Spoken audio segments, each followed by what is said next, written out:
পুলিশের বাধায় শেষ হলো জুলাই ঐক্যের ডাকা march to Indian high commission কর্মসূচি।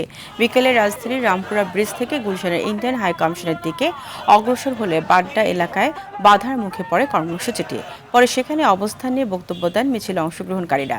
এ সময় তারা ভারতে আশ্রয় নেওয়া ক্ষমতাচ্যুত সাবেক প্রধানমন্ত্রী শেখ হাসিনা সহ সব হত্যা মামলার আসামিদের দ্রুত বাংলাদেশে ফিরিয়ে দেওয়ার দাবি জানান।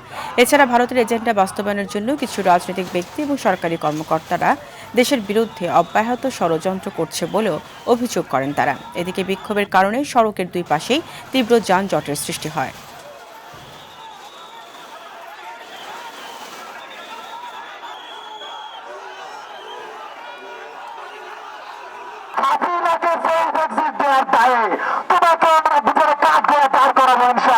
বাংলাদেশের মা বোনেরা আপনাদের প্রতি কি পরিমাণ ঘৃণা রাখে আপনারা এসে দেখে যান। ভারতে আমাদের একমাত্র শত্রু, আমিত্র শত্রু। আমরা প্রতিশোধ নেব প্রতিটা রক্তের বদলার ইনশাআল্লাহ।